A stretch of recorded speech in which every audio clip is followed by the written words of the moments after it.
Jacket घातलेलं आहे, जॅकेटवाला आहे.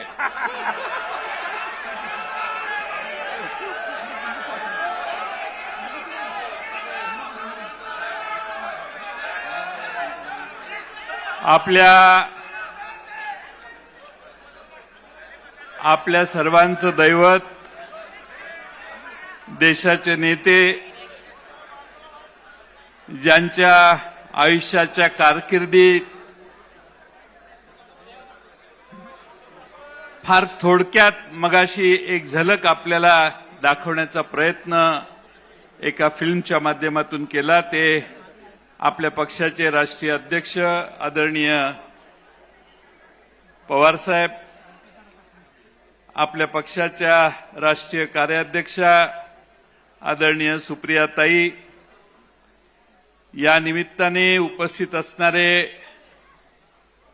पक्षाचे सर्वच मान्यवर खासदार, आमदार, व्यासपीठावरील सर्व दिग्गज नेते, मुंबई प्रदेश राष्ट्रवादीच्या अध्यक्षा राखीताई जाधव, व्यासपीठावरील सर्वच मान्यवर आणि बंधू भगिनींनो, आपल्या सर्वांना मी आजच्या 26व्या वर्धापन दिनाच्या मनापासून शुभेच्छा पहिल्यांदाच सुरुवातीलाच देतो. हा पक्ष 27व्या वर्षात पदार्पण करतोय. या 27 वर्षाच्या कालखंडामध्ये या पक्षाने महाराष्ट्रात तर भरीव योगदान दिलं, पण देशाच्या अनेक महत्त्वाच्या प्रश्नावर आपल्या या पक्षानं फार मोठं योगदान देण्याचं काम देशपातळीवर देखील पवार साहेबांच्या माध्यमातून केलं.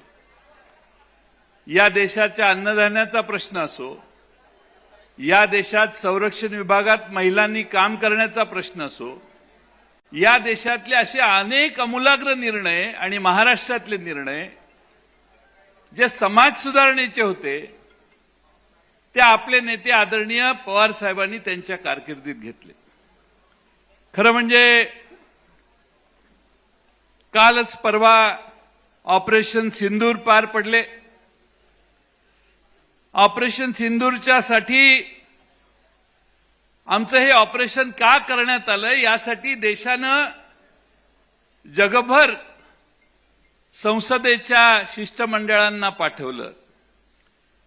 आम्हा सर्वांना अभिमान वाटला पाहिजे की आपल्या पक्षाच्या राष्ट्रीय कार्याध्यक्षा सुप्रियाताईंना या देशातील अशाच एका महत्त्वाच्या शिष्टमंडळाचं नेतृत्व करण्याची संधी देण्यात आली आणि भारतामधल्या या सगळ्या झालेल्या घटनांचा समर्थन करण्यासाठी सुप्रियाताईंच्या नेतृत्वाखाली 6-7 देशातल्या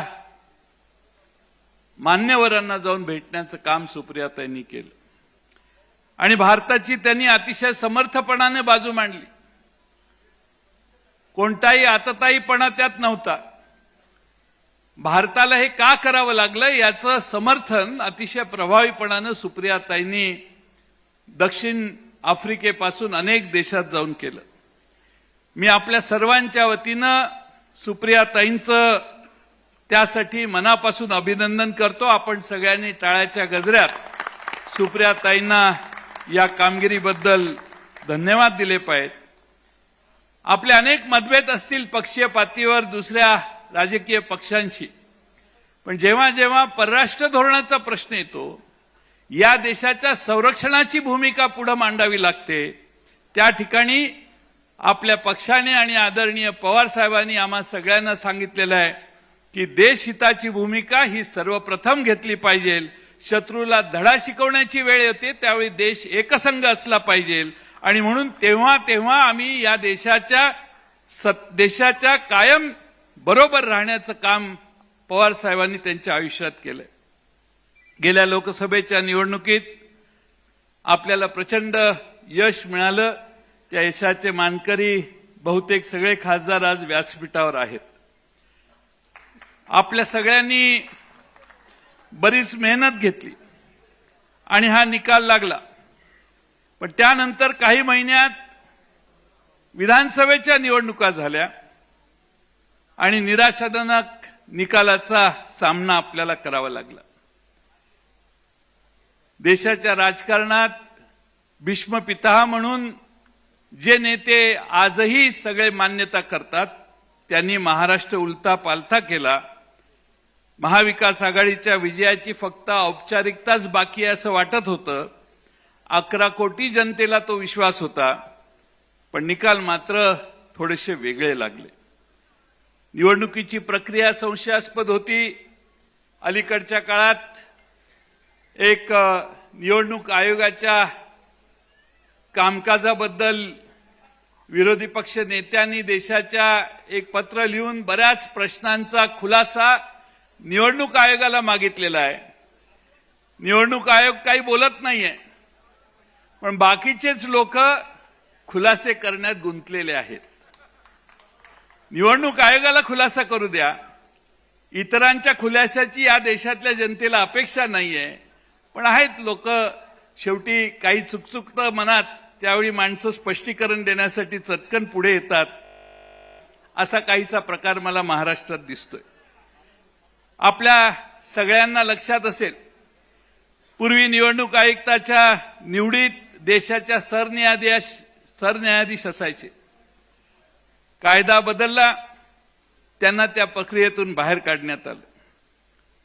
मधल्या काळामध्ये आपण लक्षात घेतलं, 19 ते 24 मध्ये 5 वर्षामध्ये 30 लाख मतदार वाढले आणि त्यानंतरच्या 5 महिन्यात 41 लाख मतदार महाराष्ट्रात वाढले. 5 वाजेपर्यंत 58.22% मतदान होतं. दुसऱ्या दिवशी निवडणूक आयोग डेटा प्रसिद्ध करतं, त्यात 66.05% मतदान, म्हणजे 7.83% मतदान वाढले. अर्धा टक्का मतदान जरी इकडे तिकडे झालं तरी निवडणुका कशा फिरतात हे काय मी तुम्हाला सांगायची गरज नाही. लोकसभेला ज्या 85 विधानसभा मतदारसंघात महायुतीचा पराभव झालेला होता, त्या 85 मतदारसंघामध्ये मतदान जास्त भरपूर वाढलं आणि बहुतांशी त्या सर्व जागांवर महायुतीचा विजय मिळालेला आहे. एका पक्षाचा स्ट्राईक रेट 32 होता, तो एकदम 89% झाला. केंद्र सरकारला निवडणूक आयोगाला सीसीटीव्हीचं फुटेज मागितलं तर ते मिळू नये म्हणून कायद्यात नियमात बदल करण्याची व्यवस्था केली. आमचे उत्तमराव जानकर मार्कडवाडीचे बॅलेट पेपरवर मतदान करायची सारखी मागणी करत होते. त्यांच्या समर्थनासाठी जे पुढे आले त्यांना देशद्रोहाचा गुन्हा दाखल करण्यात येईल अशी धमकी देखील देण्यात आली. आज मित्रांनो, बरेच प्रश्न आपल्या सर्वांच्या समोर आहेत. या सर्व प्रश्नांमध्ये आपण 26 वर्षापूर्वी याच दिवशी 1999ला हा पक्ष स्थापन झाला. त्यावेळी शिवाजी पार्कामध्ये लाखोंचा जनसमुदाय पवार साहेबांची भूमिका ऐकण्यासाठी एकत्रित आले. 1999 पासून 2014 पर्यंत सतत पवार साहेबांचा राष्ट्रवादी काँग्रेस सत्तेत राहिला. या राज्याच्या जडणघडणीतले अनेक निर्णय सत्तेत असताना या पक्षातल्या सगळ्या धोरणांना घेण्याचं काम केलं. या 14 वर्षाच्या कालखंडात, 15 वर्षाच्या कालखंडात पक्षही अतिशय सामर्थ्यानं वाढवण्याचं काम झालं. पण 14 साल उजाडले, भाजपची सत्ता आली आणि बरीच लोक आमच्या रेल्वेतनं उतरून दुसऱ्या रेल्वेत जाऊन बसायला लागली. पण आपण सगळे पवार साहेबांच्या मागे निष्ठेनं राहिला. तुमचं कौतुक मला यासाठीच आहे की अनुकूल असो प्रतिकूल असो, मिळो अथवा न मिळो, तुम्ही सगळ्यांनी पवार साहेबांना आयुष्यभर साथ दिली. आणि म्हणून संख्येपेक्षा गुणवत्तेला महत्व राजकारणात हे असतं, हे कधी मित्रांनो विसरू नका. आज खरं म्हणजे मला आठवते 2017 साली यवतमाळ ते नागपूर अशी हल्लाबोल यात्रा 135 किलोमीटरची पदयात्रा काढण्यात आली. सुप्रियाताई होत्या. एक दिवस सहज मी झेंडा हातात घेतला त्यावेळी मलाही ध्यानीमनी माहीत नव्हतं की या पक्षाच्या अध्यक्षपदाची संधी आपल्याला कधी मिळेल. पवार साहेबांनी आपल्या सर्वांच्या मान्यतेने ही जबाबदारी माझ्यावर दिली आणि माझ्यासाठी माझ्या आयुष्यातला तो सर्वात मोठा बहुमान होता असं मी समजतो. खरं म्हणजे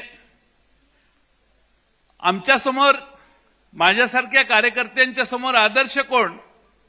आदर्श छत्रपती शिवाजी महाराज, ज्यांनी तमाम मराठी माणसांच्या मनामध्ये स्वाभिमान आणि स्वराज्याचं बीज पेरलं. छत्रपती संभाजी महाराज, ज्यांनी प्राण सोडले पण स्वराज्याची प्रतारणा केली नाही. अहिल्यादेवी होळकर, पुण्यश्लोक अहिल्यादेवी होळकर, ज्यांनी हर हुन्नरीने आपला राज्याचा कारभार हाकला. 12 ज्योतिर्लिंगांपेक्षा त्याच्याबरोबर अनेक देवस्थानांचा अधिक पुनर्बांधणी करण्याचं काम ज्यांनी केलं. महात्मा ज्योतिराव फुले, ज्यांनी सर्वांच्या समोर समतेचा विचार मांडला. छत्रपती राजर्षी शाहू महाराज, ज्यांनी आरक्षण दिल्याशिवाय मागे राहिलेला माणूस पुढे येणार नाही हे कृतीनं स्वतःच्या राज्यामध्ये आदर्श घालून निर्णय घेऊन पुढे करण्याचं काम त्यांनी केलं. छत्रपती डॉक्टर बाबासाहेब आंबेडकर, त्यांनी समतेचा निर्णय आणि चळवळ उभी केली आणि या देशात सर्व जाती धर्मांना एका लाईनीत आपल्या घटनेच्या एका मसुद्यातनं, घटनेच्या 2-3 कलमातून या देशातल्या सर्व जाती धर्मातला फरक बंद केला आणि सगळ्यांना एका लाईनीत, एका स्टेजवर, एका लेवलला आणण्याचं काम केलं.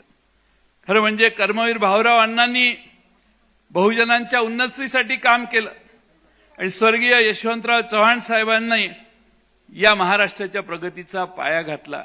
ही सगळी आमची दैवत, ही आमचा आदर्श. त्या विचारानं काम करण्याचा प्रयत्न पवार साहेबांचा महाराष्ट्रातला प्रत्येक कार्यकर्ता आज करतोय. या सगळ्या काळात महाराष्ट्रात अनेक दौरे करण्याची संधी मला मिळाली.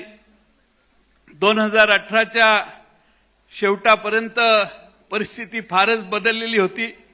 अनेक जण पक्ष सोडून जात होते. मी नेहमी सांगायचो, आपली लढाई सत्तारूढ पक्षाच्या बरोबर इन्कम टॅक्स, सीबीआय, ईडी, निवडणूक आयोगाच्या सोबत आहे आणि काही अंशी ते खरंही आता अलीकडच्या काळात दिसायला लागले. पण त्याचबरोबर 2019ला लोकसभेच्या निवडणुका लागल्या. पुलवामा झालं.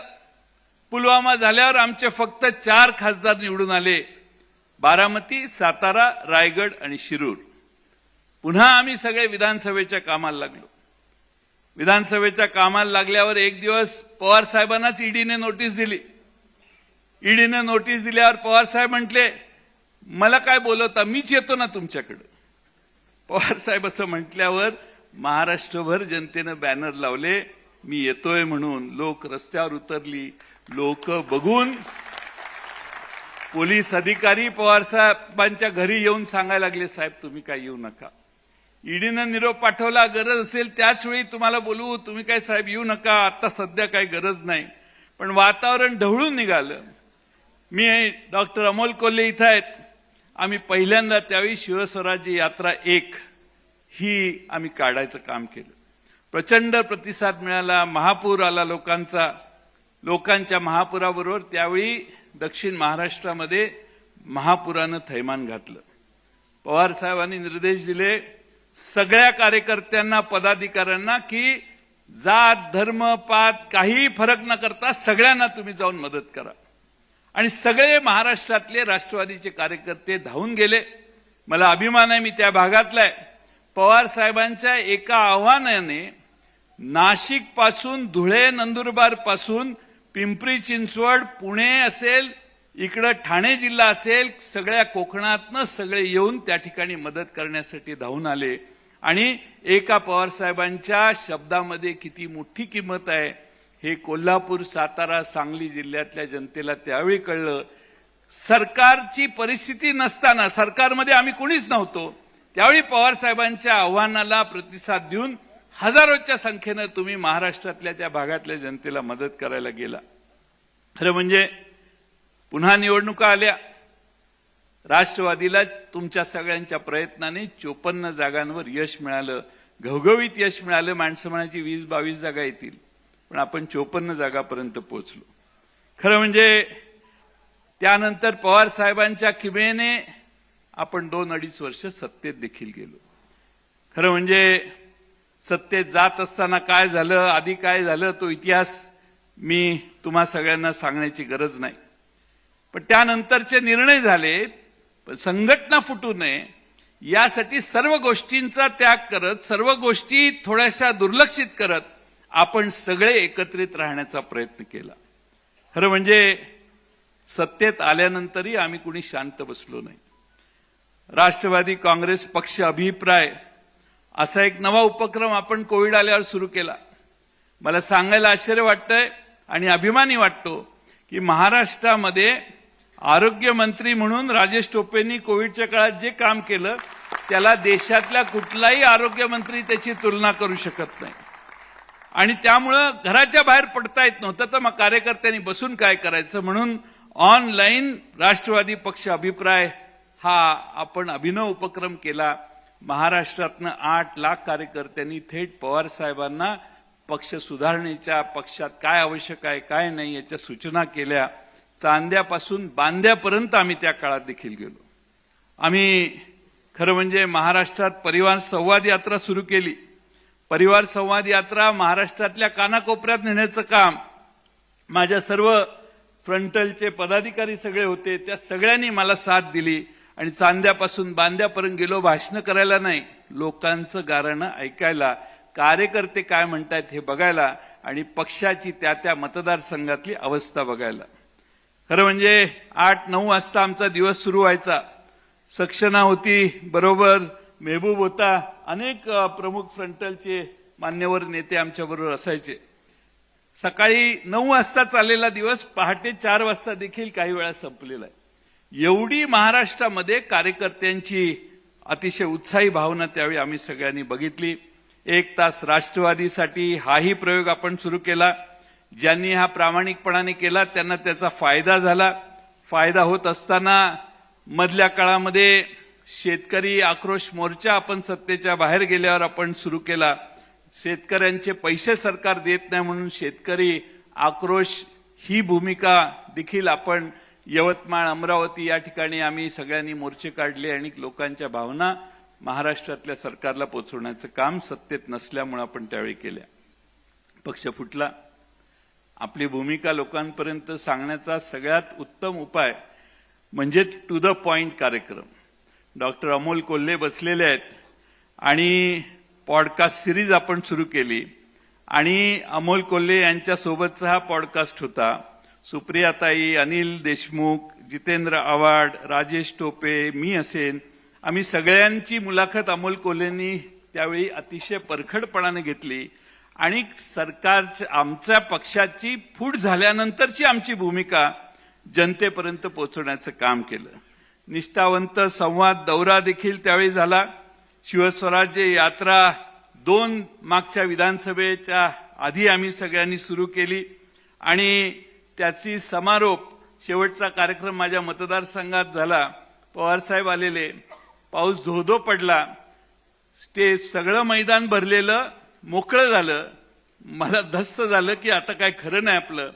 पण पाऊस संपल्यानंतर पुन्हा सगळं मैदान येऊन पूर्ण भरलं आणि पवार साहेबांचा शेवटचा शब्द ऐकेपर्यंत माणसं मैदानात थांबली.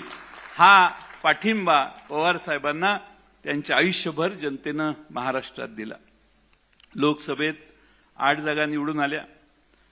पक्ष फुटल्यानंतर आमच्या पक्षाला घेरण्याचा प्रयत्न झाला, पण 8-72 आमचे 9च आले असते. शशिकांतही आल्यासारखाच आहे आमचा, पण 10 पैकी 8 किंवा 9 बॉर्डरला शशिकांत शिंदे, थोडक्यात आमचा पराभव ते तुतारी आणि ट्रम्पेटमुळे झाला. पण महाराष्ट्रातल्या जनतेनं पवार साहेबांचा विचार उचलून दिला आणि पवार साहेबांचं फार मोठं समर्थन आणि विकास आघाडीचं मोठं समर्थन महाराष्ट्रातल्या जनतेनं केलं. आज खरं म्हणजे या सगळ्या लोकसभा लढवत असताना अनेक फीडबॅकवर आम्ही सगळ्यांनी काम केलं. बीड, नगर, भिवंडी, वर्धा भिवंडी आणि वर्धा आपण आघाडीत मागून घेतलेली जागा मिळवून विजयी झाली पाहिजे यासाठी अट्टहासाने सगळ्यांनी काम केलं आणि समोर पैशाचा भडीमार चालू असताना देखील आपल्या सगळ्या उमेदवारांना विजयी करण्यात आपण सगळे यशस्वी झालो. खरं म्हणजे त्या काळात पवार साहेबांनी, उद्धवजी ठाकरे साहेबांनी प्रचंड मोठ्या सभा घेतल्या आणि महाविकास आघाडीला लोकांनी देखील तेवढाच मोठा प्रतिसाद दिला. खरं म्हणजे हा सगळा विजयी भाग झाला, पण त्यानंतर विधानसभा झाल्या. मी मगाशी सांगितलं आपला पराभव झाला, पण आज एवढी गर्दी पवार साहेबांच्या भोवती असायची, पक्षात असायची, की सगळ्यांनी गृहीत धरलेलं की निवडणुका हा एक सोपस्कार आहे. पण आमचे अनेक चांगले उमेदवार आमचे बऱ्याच ठिकाणी पराभूत झाले. ठीक आहे, राजकारणात पराभव चिपळूण असेल, अकोले असेल, पारनेर असेल, या ठिकाणी चिन्हाचा फटका आपल्याला बसला. अनेक ठिकाणी सिंदखेड राजा आहे, हडपसरचा मतदारसंघ आहे, बॉर्डरवर आपले पराभव झाले आणि त्यामुळं आपल्याला 288 पैकी 73 मतदारसंघाचा निकाल 5% कमी मार्जिननं लागला. त्यामध्ये बहुतेक ठिकाणी आपण पराभूत झालो, पण बॉर्डरवर आपले पराभव झाले. आपल्या खरं म्हणजे राज्याच्या मधले 2 महत्वाचे पक्ष हे सत्तारूढ पक्षाने फोडले आणि त्यामुळं काही प्रश्न आपल्याला तयार झाले. मनी आणि मसलचा किती वापर झाला हे सांगून मी तुमचा काही हे करायची गरज नाही. आमच्या आंबेगावचा उमेदवार आमचा देवदत्त हा ट्रम्पेटमुळे समोरच्या बाजूला चिन्हाच्या घोटाळ्यामुळे आमचा आंबेगावचा उमेदवार पराभूत झाला आणि त्यामुळे ह्या सगळ्यातून आम्ही आजही ठामपणाने या सभागृहातले आणि साहेब या ठिकाणी आम्ही फक्त पदाधिकाऱ्यांना निमंत्रित केले. असे हजारो कार्यकर्ते आहेत की जे आज नाराज झालेत, त्यांना निमंत्रण दिलं नाही म्हणून. मला अनेकांचे मेसेज आले, अनेकांची भूमिका माझ्यापर्यंत आली आणि लोक म्हटले आम्हाला का नाही बोलवलं. आपण मागच्या वेळी अहमदनगरला असाच मेळावा घेतला. 4 दिवस सतत पाऊस होता आणि ज्यावेळी आपण मेळावा घ्यायचा दिवस होता त्याच दिवशी पाऊस थांबला आणि आपला कार्यक्रम आटपला, पण खाली इतकी प्रचंड दलदल होती आणि त्यामुळं या पावसाळ्याच्या दिवसात सगळ्यांना मोठ्या कार्यक्रमाला बोलवणं आणि सगळ्यांचीच थोडीशी अडचण करणं हे थोडंसं नसावं असा प्रयत्न आमच्या सगळ्यांचा होता आणि म्हणून आज आमचे जगताप यांनी, प्रशांत जगतापांनी पुढाकार घेऊन त्यांनी आधीच साहेबांची आजची तारीख मागण्याचा प्रयत्न केलेला होता की पुण्यात मला घ्यायचंय आणि म्हणून प्रशांत जगतापांनी आधीच साहेब मला म्हटले मी प्रशांतला वेळ दिलेला आहे आणि मग प्रशांतचा कार्यक्रम हा आता आपण एकत्रित साजरा करतोय आणि प्रशांत जगतापांनी या ठिकाणी कार्यक्रम घेतलेला असला तरी याची त्रुटी जी आहे त्याची जबाबदारी माझी आहे. जे चांगलं आणि उत्तम आहे ते प्रशांतनं केलंय हे तुम्ही विसरू नका. शेवटी प्रश्न अनेक आहेत, मतदार यादीतला घोळ, बाकीच्या सगळे प्रश्न, ह्या सगळ्या सांगून मी तुमचा वेळ जास्त घेणार नाही. पण प्रश्न अनेक आपल्या सर्वांच्या समोर आहेत. कोकणात अवकाळी पावसानं थैमान घातलं. आंबा, काजू, कोकम इथं पिकांचं नुकसान झाले. सरकार तिकडे लक्ष द्यायला तयार नाही. शिवभोजन थाळीने लाखो लोकांना तारलं. आता शिवभोजन थाळीच बंद केली आहे सरकारने. विकास कामावर खर्च करायला सरकारकडे पैसे नाहीत आणि एवढ्या योजना जाहीर केलेल्या आहेत की अनाथांचं, दलितांचं, आदिवासींचे पैसे वळवण्याचं काम या सरकारकडून होते. एखाद्या मुलीला तिच्यावरचा अन्याय सहन होत नाही म्हणून तिला जीव द्यायला लागतो, तेव्हा कुठेतरी राज्यातली यंत्रणा त्याची नोंद घेते आणि दखल घेते. काल परवा धुळ्यात एक प्रकार झाला. आपल्या आमदारांचे एक कमिटी होती. आमदारांची तुमच्या संसदेच्या काही कमिट्या असतात, तशा आमच्या विधिमंडळाच्याही कमिट्या असतात. मग आमची कमिटी जाते. मग कमिटी गेल्यावर तुम्ही काय करता, तुम्ही त्या राज्याचे, त्या भागाचे प्रश्न ऐकता, पण आमची कमिटी जाते आणि आमच्या आमदारांचा पीए खोलीत बसून पैसे गोळा करतो. 2 कोटी रुपये पीएकडे सापडले. विधिमंडळाच्या एका प्रमुख समितीच्या प्रमुखांच्या पीएकडे 2 कोटी रुपये सर्किट हाऊसला. कसं आहे, आपल्याकडे पोलीस नाहीत, इन्कम टॅक्स नाही, 5 नाही 10 कोटी असतील, पण जाहीर 2 कोटीच झालेत. आपलं 2 कोटीलाच बोललं पाहिजे. जाहीर जे झालं तेच धरायचं असतं, जे जाहीर झालं नाही ते तुम्ही आणि मी बोलून काय उपयोग आहे. 3 वर्ष स्थानिक स्वराज्य संस्था प्रशासकाच्या हातून चालवल्या जात आहेत. शेवटी सर्वोच्च न्यायालयाला सांगावं लागलं, अरे बाबांनो काय निवडणुका घेणार आहे का नाही, काय का घेत नाही, काय प्रॉब्लेम आहे. आणि मग निवडणुका घेण्याचा प्रयत्न होतोय. पण माझी शंका आहे की रवींद्र पाटील साहेब बहुतेक जळगावला तूर्त निवडणूक होणार नाही. नगरपालिकेचे होईल, महापालिकेची होईल का जिल्हा परिषदेची होईल हे अजून त्यांनीच ठरवलेलं नाही. त्यामुळे जेव्हा येईल त्यावेळी आपल्याला लढण्याचं काम करायचंय. पण निवडणुका टाळण्याचा सरकारचा प्रयत्न होतोय. आता शक्तीपीठ महामार्ग सगळ्या पानसळ भागातून जातोय. सगळ्या लोकांचा विरोध आहे. आता सगळ्यांचा विरोध असताना आणि कुणी मागणी केलेली नसताना त्या महामार्गाचा आग्रह करणं हे याच्या मागे एवढा इंटरेस्ट काय आहे अशी लोक कुजबूज करतात. मी आपलं लोक काय म्हणतात ते मी सांगतो. त्यामुळं आपण अलीकडे बघितलं असेल की महत्वाच्या प्रश्नावरून लोकांचं लक्ष वेधायचं असेल तर काय करायचं असतं. पवार साहेबांना शिव्या घालायच्या, पवार साहेबांच्या विरोधी बोलायचं. पवार साहेबांना बोललं की सगळे माध्यम तेच दाखवायचं, दिवसभर कार्यक्रम करतात. मूळ प्रश्न महाराष्ट्रातला बाजूला राहतो आणि पवार साहेबांच्यावर बोलायचं. पवार साहेबांच्यावर आता अलीकडे विनाकारण टीका चालू आहे. पवार साहेबांनी ओबीसीच्या समाजाच्या हितसंबंधांचं रक्षण करण्याची कायम भूमिका घेतलेली आहे त्यांच्या आयुष्यामध्ये. या देशामध्ये मंडल आयोग जाहीर झाल्यावर मंडल आयोगाची पहिली अंमलबजावणी भारतात जर कुणी केली असेल तर शरद पवार साहेब नावाच्या मुख्यमंत्र्यांनी त्यावेळी केली. दुसऱ्या कुठल्याही राज्याने नाही केली. तेव्हा पवार साहेबांनी ते पाऊल टाकलं. त्या ओबीसींच्या मागे, त्यांच्या ओबीसींच्या संरक्षणाची भूमिका घेण्याचं काम आयुष्यभर पवार साहेबांनी केलं. हे मित्रांनो तुम्हा आम्हाला कधी विसरता येणार नाही. आणि आजही त्यांचा तोच आग्रह आहे की ओबीसींच्या हिताचं रक्षण करण्याचा प्रयत्न आम्ही सगळ्यांनी केला पाहिजे.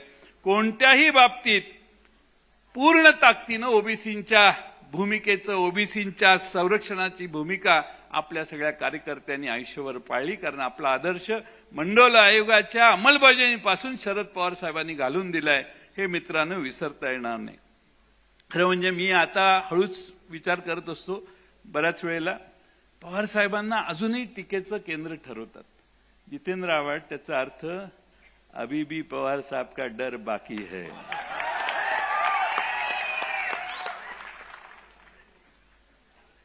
हे एका आमदाराच्या पीएचं जाऊ दे. तुम्हाला मोठी गोष्ट सांगतो. एका उच्च न्यायालयाच्या न्यायमूर्तीच्या घरी सगळं गॅरेज भरून पैसे सापडले. राव, न्यायालयाने, सर्वोच्च न्यायालयाने समिती नेमली, त्यांनी त्याला दोषी ठरला. पण त्याच्यावर एक साधा गुन्हा देखील, अजून एफआयआर देखील दाखल झालेली नाही. एवढे पैसे त्या न्यायाधीशाच्या घरी सापडले. एवढे पैसे सापडून त्याच्यावर गुन्हा दाखल नाही, त्याच्यावर ऍक्शन नाही, त्याला अटक नाही, त्याच्यावर कोणतीही कारवाई नाही. आणि म्हणून या देशामध्ये व्यवस्था कशी चालली आहे याचा अभ्यास तुम्हाला होईल असं मला वाटतंय. मित्रांनो, एकेकाळी भारतीय जनता पक्षाचे फक्त 2च खासदार निवडून आलेले होते. 2 खासदार निवडून आलेला पक्ष आज पक्ष देशातला मोठा पक्ष झालेला आहे. त्यामुळे डरो मत. आपण सगळे ताकदीनं कामाला लागलो तर या राज्याची ही लढाई आपण पुन्हा जिंकू शकतो असा मला विश्वास आहे. ही लढाई तुकाराम विरोधी नथुरामाची आहे, हे कधी विसरू नका. आम्ही तुकाराम महाराजांच्या विचाराचे आहोत. तुकाराम महाराजांनी तुकाराम महाराजांनी जितेंद्र आव्हाड आम्हाला सांगितलेलं आहे की भले तर देऊ कासेची लंगोटी, नाठाळ्याच्या माथी हाणू काठी. आणि म्हणून यापुढं रस्त्यावर उतरण्याची भूमिका आहे. करू नका चर्चा एवढ्यात पराभवाची, रणात झुंजणारे आहेत अजून काही. आज मला पवार साहेबांनी बरीच संधी दिली, 7 वर्षाचा कालावधी दिला. शेवटी पक्षाने नव्या चेहऱ्यांना संधी देणं आवश्यक आहे. मी या निमित्तानं तुमच्या सर्वांच्या देखत एवढीच साहेबांना विनंती करेन. ऐका, माझं भाषण मला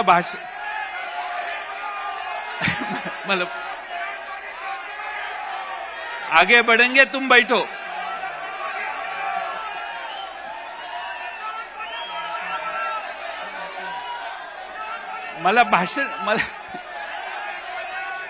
तुम बैठो, तुम्ही बसा, खाली बसा. नाना खाली बसा, खाली बसा, खाली बसा. नाशिककरांनी खाली बसावं.